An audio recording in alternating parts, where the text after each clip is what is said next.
Bonjour, Bonjour. Sylvain Georges. Écoute, premièrement, je voulais te dire merci pour ton film. Donc, Nu Obscur and I a Child. Ne suis-je pas un enfant? Ce documentaire. Et ma première question, si tu veux, déjà, ce qui m'a extrêmement marqué dans le film, c'est comment est-ce que tu as fait pour pouvoir t'immerger avec ces jeunes, si tu veux, migrants?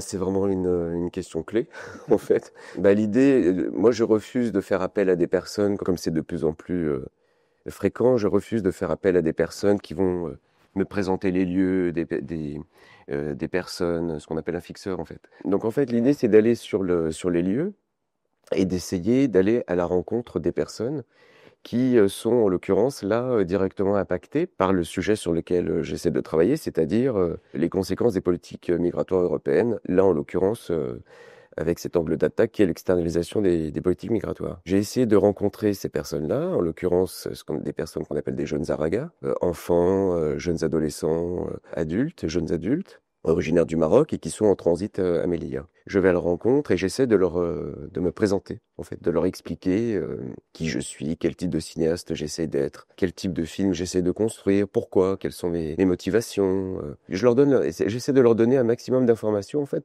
pour qu'ils sachent à peu près à qui ils ont affaire. Parce qu'évidemment, dans ce type de lieu, il y a toujours des photographes, des journalistes, des cinéastes qui viennent régulièrement faire des images.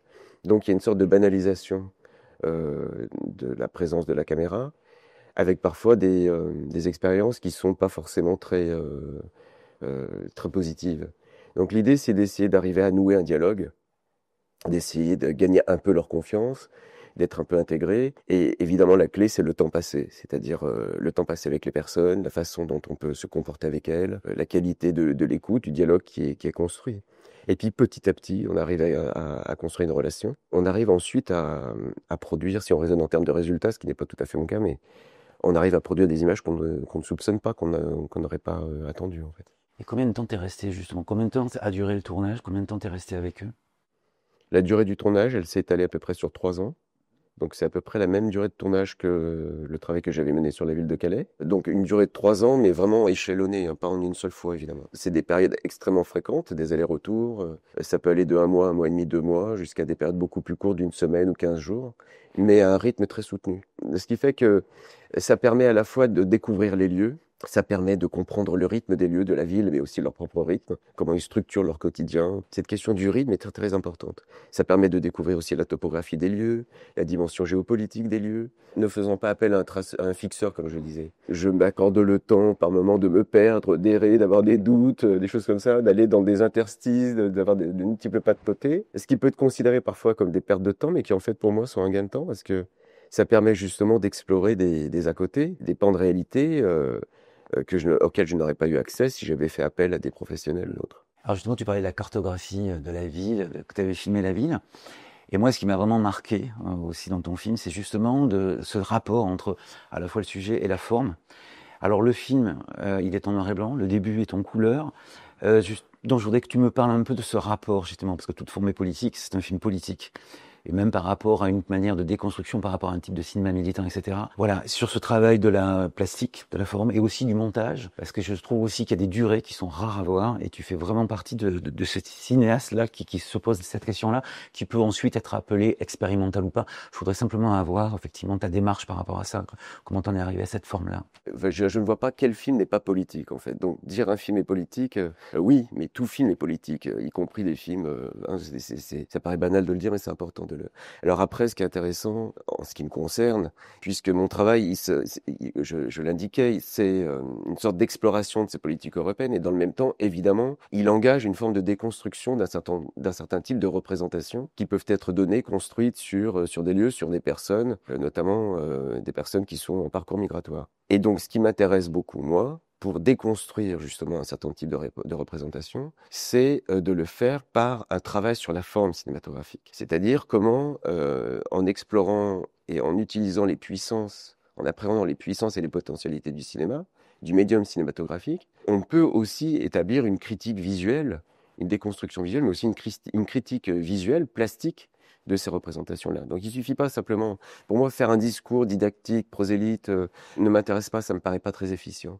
Ce qui m'intéresse beaucoup plus, c'est, par les moyens et les ressources du médium, d'appréhender les réalités qui me semblent cruciales à appréhender, et d'essayer de les traduire, d'en rendre compte, en faisant appel justement aux puissances du médium cinématographique. Donc le travail de la forme, évidemment, est totalement en rapport avec le fond. C'est pour ça que je ne raisonne jamais, moi, en termes de fond-forme. La forme filmique finit par advenir au cours du processus de création. Donc à la base, il y a un certain nombre d'hypothèses, d'esthétiques, politiques qui sont établies. On ne part jamais de rien. Et puis après, évidemment, l'idée, c'est que ces hypothèses soient totalement subverties au cours du processus de création. Sinon, on serait simplement dans l'illustration d'hypothèses ou de thèses préalablement établies, et ça m'intéresse pas du tout. C'est un travail, c'est le travail du mauvais journaliste, d'une certaine façon. C'est ce qu'on voit trop souvent. Laisser les choses advenir pendant le processus de création, les rencontres, les problèmes techniques, les choses comme ça, être à l'écoute de tous ces éléments-là, nourrissent justement le travail cinématographique, invite d'une certaine façon à opérer des choix, à travailler parfois, à trouver des solutions à des problèmes techniques qui deviennent des parties pris esthétiques, des propositions plastiques et qui participent de la construction du film, donc aussi de sa singularité. Et plus on est à l'écoute justement du processus de création, plus on est à l'écoute des aléas qui peuvent être présents, parfois des rencontres heureuses, mais aussi parfois comment dirais-je, des problématiques qui peuvent être par moments très, très désespérantes.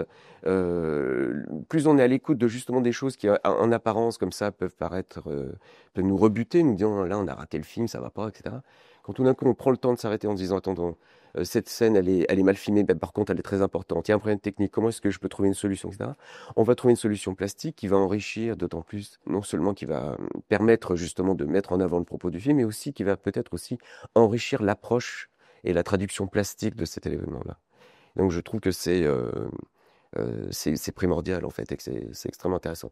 On en arrive à une forme d'expérimentation cinématographique et c'est d'autant plus intéressant de rendre compte en fait de vie expérimentale ou de vie qui expérimente des formes de vie en expérimentant des formes de vue cinématographiques. En fait. Une question sur le titre. Ne suis-je pas un enfant? Par rapport à ça, ce choix de titre. C'est un clin d'œil, une référence à un célèbre discours en fait d'une femme qui était une esclave noire aux États-Unis, qui s'appelait Sojourner Truth, qui a fait un discours extrêmement célèbre qui s'appelait Ain't I a Woman? Sojourner Truth, c'est une personne sur laquelle s'est appuyé notamment Donna Haraway pour travailler sur son manifeste cyborg.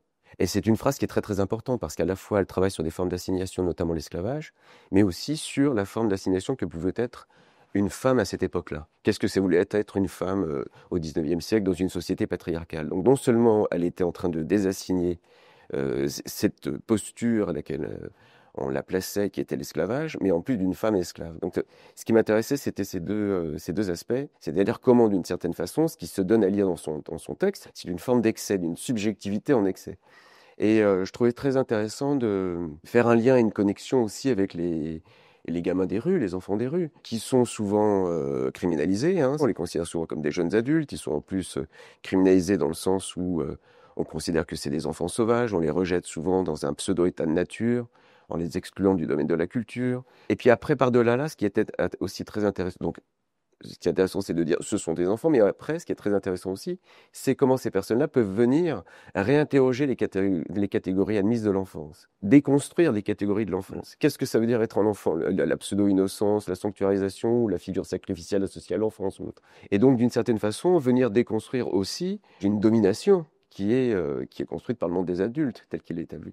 Donc comment là aussi, ce sont des subjectivités en excès qui viennent réinterroger les catégories admises, y compris celles de l'enfance, et qui viennent ouvrir à quelque chose qui est inconnu, qui est nouveau, et qui permet d'ouvrir le monde à d'autres façons de voir et de vivre. Écoute, merci. On pourrait parler pendant très très longtemps, je pense, mais néanmoins, merci pour ton film. Et écoute, on va voir la suite. Enfin, par rapport, c'était le dernier volet d'une trilogie, mais qui, je pense, va continuer longtemps. Écoute, en tout cas, merci mille fois pour ton film. C'est moi qui te remercie. Merci.